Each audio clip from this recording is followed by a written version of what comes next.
জান্নাতি মৃত্যুর অনেকগুলো লক্ষণ রয়েছে। কোনো ব্যক্তি মারা গেলে কিভাবে বুঝবেন তার জান্নাতি মৃত্যু হয়েছে? সকলেই চায় পরকালে চিরস্থায়ী জান্নাত লাভ করতে, কিন্তু আপনারা কি জানেন প্রিয় নবীর হাদিসে কিছু জান্নাতি মৃত্যুর লক্ষণ উল্লেখ করা হয়েছে। এই লক্ষণগুলো যার মধ্যে দেখবেন বুঝে নিবেন আল্লাহ তাকে শহীদি মৃত্যু দান করেছেন। তাহলে চলুন তেমনি 12টি জান্নাতি মৃত্যু সম্পর্কে জেনে নেই। 1. মৃত্যুর সময় কালেমা পাঠ করতে পারা। 2. মৃত্যুর সময় কপালে ঘাম বের হওয়া। 3. জুমার রাতে বা দিনে মৃত্যুবরণ করা। 4.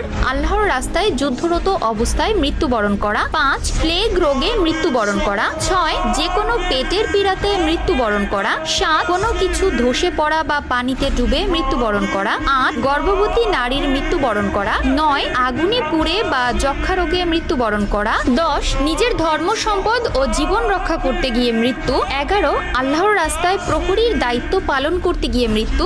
12. নেক আমলরত অবস্থায় মৃত্যুবরণ